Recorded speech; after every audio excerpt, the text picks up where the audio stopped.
मगर जल्दी जल्दी में बिना मंदिर पूरा भइले उद्घाटन कर दहलो।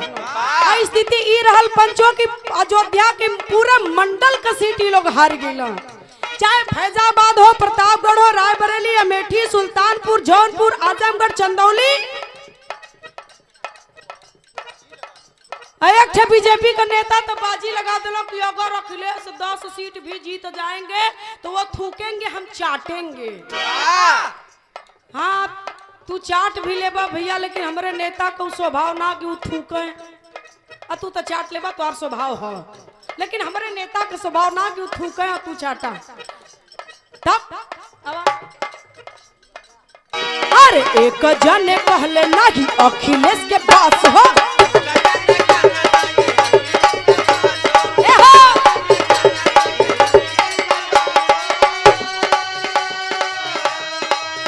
अरे जदि ये दपारी जब जीत जइहे 10 हो, जइहे 10 हो,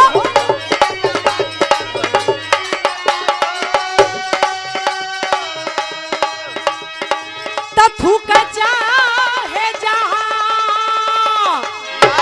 अरे हम चाटे खातिर बानी, अरे चारों ओर साइकिल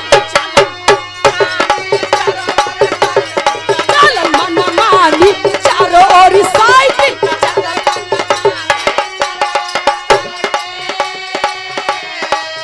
अरे चलल माना मानी पंचो, चलल माना मानी भैया, चलल माना मानी, चारों ओर साइकिल, चलल माना मानी, अरे चलल माना मानी।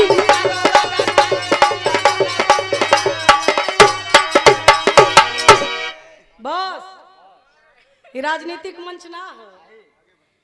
सादर प्रणाम हो, लेकिन कहना है मास्टर। आवा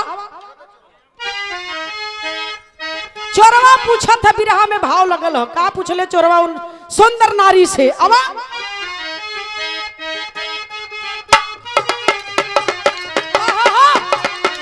क्या कहले है, अरे कहवा तू जईबू हो ना तोरी धनिया, कहवा तू जईबू हो,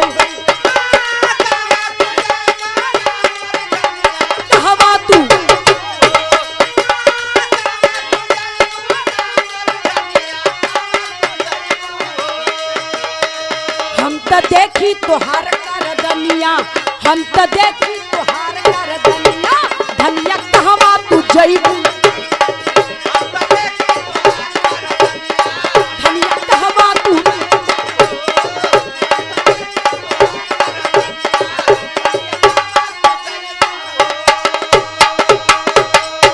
चोरवा कला सो सुंदर नारी से कौन है तू? राजा के महल में मेढक बन के प्रवेश किया और सर्प बनकर के राजा को तूने डस लिया, और जब जंगल में आई तो सुंदर नारी का रूप बना लिया। कौन है? हे बारूपिया, आखिर तू हई के? जब चोरवा इतनी बात आगा काट के सुंदर नारी से कहले है पंचो, तब सुंदर नारी कलश की हट जो हमरे रास्ते से, हट जो हमरे रास्ता से। जानल चाहत हुए हम क्या गिला कलर की, हाँ जब ले ना बताई रास्ता न छोड़ो, तब बतौले हटेरी लगी। अरे करनमा तब बताई रनिया, अरे करनमा तब बताई रनिया, हम के महाकाल के नाम से जानना,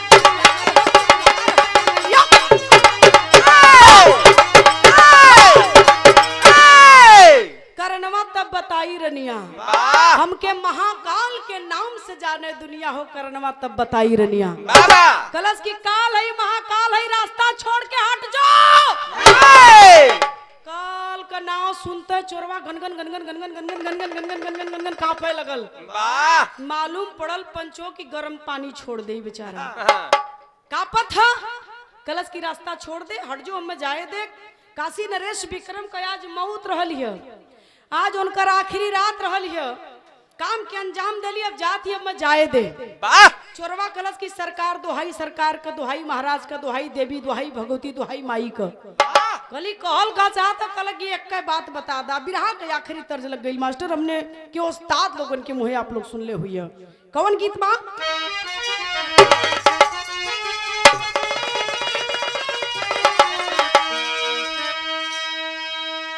देखा शेखर ये केवल गीत ऐसा नहीं कि सबके बस का ना है, नहीं हो नहीं। उस्ताद लोग गौलन गाय के गैलन वाह तू गावा गाय के जा जाब, लेकिन तुम्हें पहले भेज के का गावे भैया आवा ये गावे त कहवा के खाया चुनावा कहवा का पान कहवा कटी चूड़ी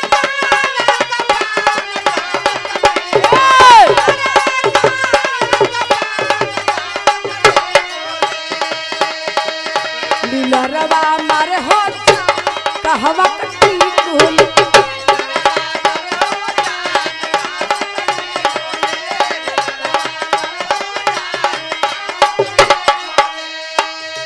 सुदामा यादव भैया धूपगंज के ऐतिहासिक धरती से 101 रुपया पुरस्कार सादर प्रणाम हो। उस्ताद लोग गावा कहवा का खैर चुनवा कहवा का पान कहवा का टिकुली लीलरवा मारे हो जान।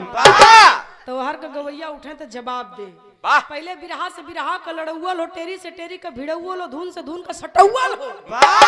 अब तू कुछ गावा हम कुछ गाई कोनो मतलब ना, पब्लिक के आनंद आवे के तो जवाब का दे। हर का गवैया उठे तो मास्टर कि आरा का खाया रे चुनवा अरे पाना रस का पान वो गुली कटी कुहल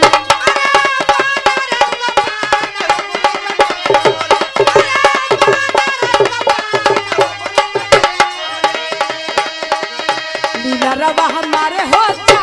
वो गुली कटी कुहल वो गुली का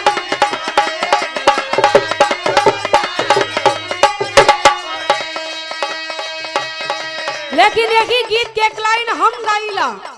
हम का गाइला मास्टर ऊ लोग गौलन गाय के गैलन, लेकिन यही गीत के एक लाइन हम गाइला। अब कि अटले का खाया रे चुनवा अरे बाटले का पान में हरी कटी कुहली में हरी कटी कुहली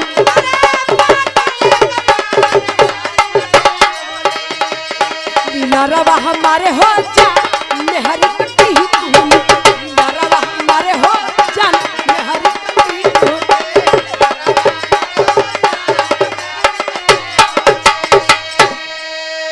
छोड़ दा बिरहा में भाव लिखल गई। जौनी समय चोरवा पूछा था कि हमें बता दा हमार मौत कैसे हुई, यह हमारा आपसे निवेदन बा बताए कि ओकरी बात जाता कहले है भाव का कि रूपवा बदल क्या बोलो अरे काल देखी छनवा हम की पथनवा करही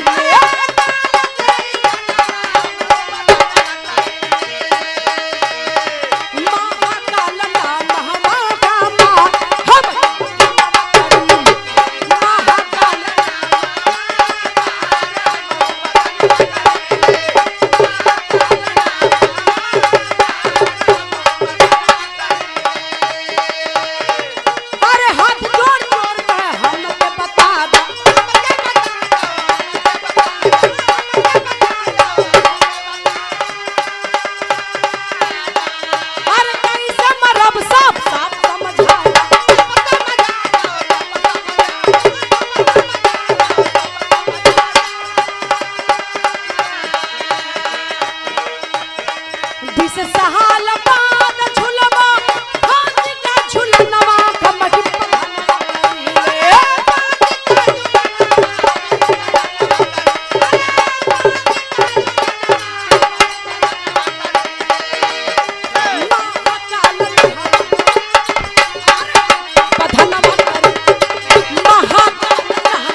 कैसे कौने रूप में आपसे भेंट हुई। कलश की बस कलश की हाँ कल ये पेड़ देखत हुए कलश की हाँ ये पेड़वा पे कलश की 20 साल बाद तोर हमार मुलाकात होई कल कैसे कलश की यही पेड़वा पर तो के फांसी देवल जाई काल कहलस चोरवा से कि यही पेड़वा पर 20 साल बाद जौन काशी नरेश के आज मार के जात हैला ये नहीं कर रानी राजगद्दी पर बैठी है राज चलई है आई है रानी तो के 20 साल बाद यही पेड़वा पर फांसी लटका दी है दुनिया के कोनो हस्ती लपट जाई तो के बचा न पाई वही फांसी के फंदा पर हम रहब तो से हमार भेंट हुई इतना कही के काल गायब हो गल इतना कही के काल तो चल गयल छोरवा ताकत कहीं कुछ ना कल यही पेड़वा पर 20 साल बाद हम फांसी हुई तो हे मन तो ही चलाक ना हुआ हम तो से बड़ चलाक हिला बुद्धि लगा दिला चोरवा बुद्धि का लगोस बिरहा में पहपट लग जाई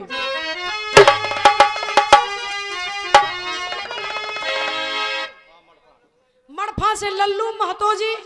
101 रुपया पुरस्कार आपके द्वारा सादर प्रणाम हो आवा मास्टर कि मौत के डर से चोर बसा अरे परदेश देश को छोड़ दिया तब बाकी जिंदगी वही बिताया शेष देश को छोड़ दिया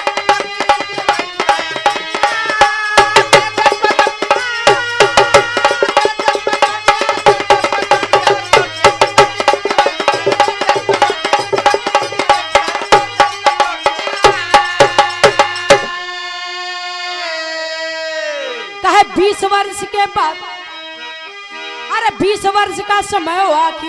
अपन वही बिताया हो अरे एक दिन जंगल में पाके तब काल रचा के माया हो रथ पर नारी रोती मिली अरे विशेष देश को छोड़ दिया अरे नारी तू क्यों रोती क्या कलेश देश को छोड़ दिया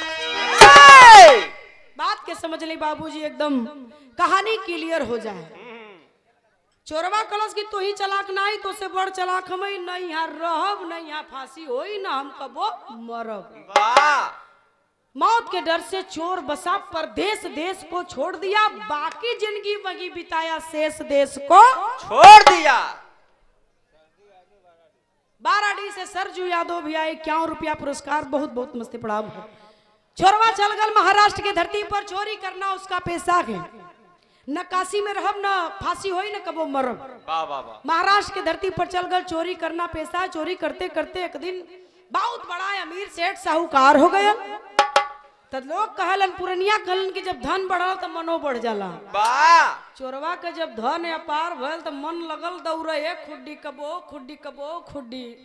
खुड्डी कबो कबो देखला केहू अपन खेत बाड़ी बेचले रही 10-20 लाख रुपया पौले चाहे जमीन हाईवे में चल गई है अब पौले बा कायदे का 10-20-50 लाख रुपया तो ओकर अमाबे न करी ओकर अमाबे न करी सोची कि पूरी दुनिया में खरीद लाए तने में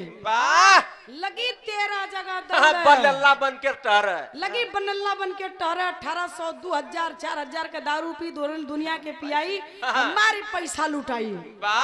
ओकर मालूम पड़ी रुपया और आती ना है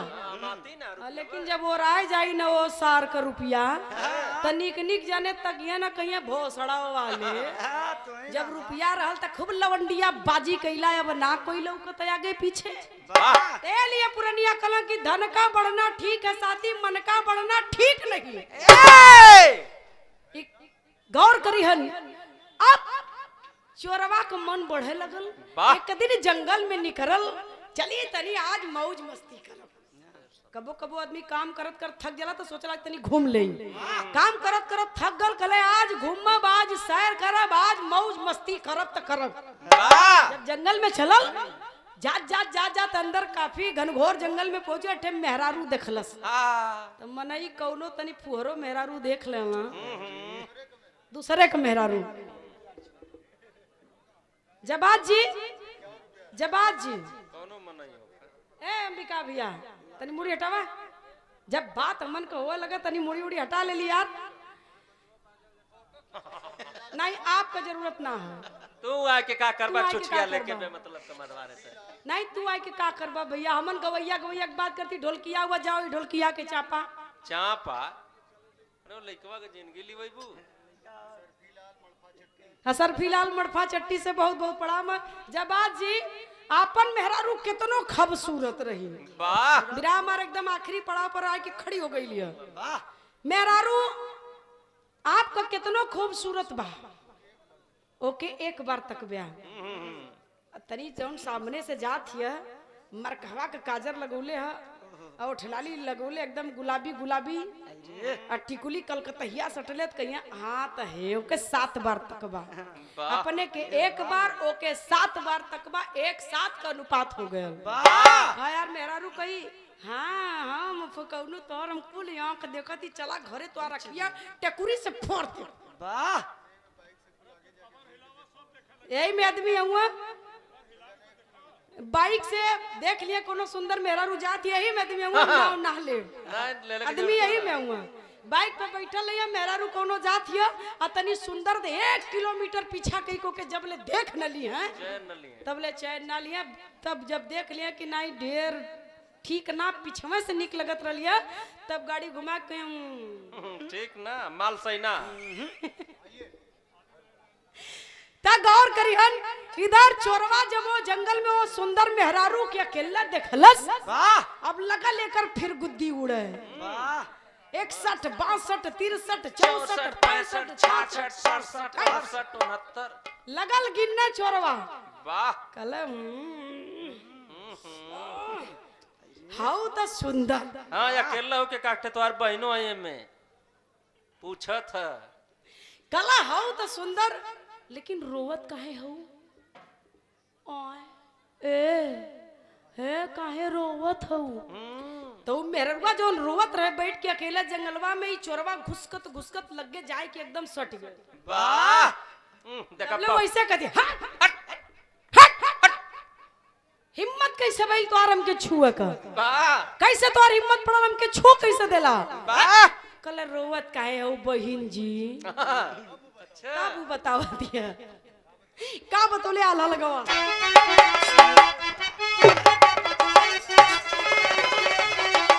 वाह अरे लगली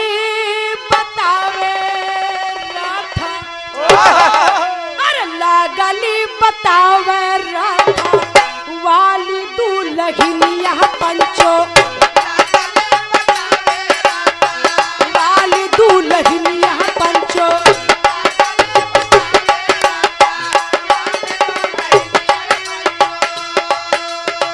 पाती के कतहल कई के बैरी हो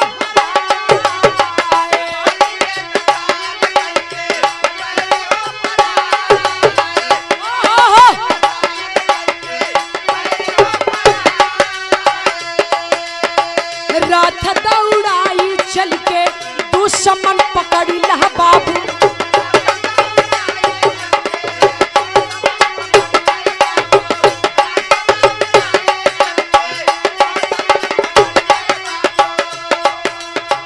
चढ़ा चोर रथा ले उड़ल हरसा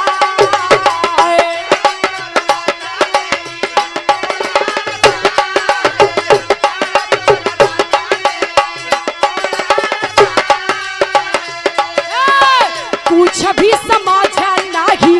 पावले बच्चों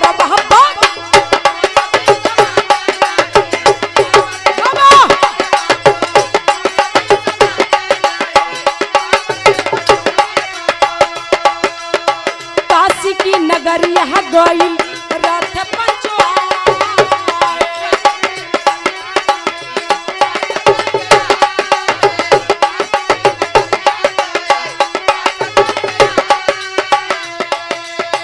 जेब की जमीनिया पर रखल पयरिया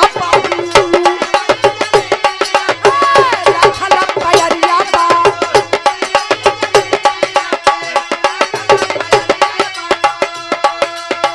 औरत के लाश देखी गई घबरा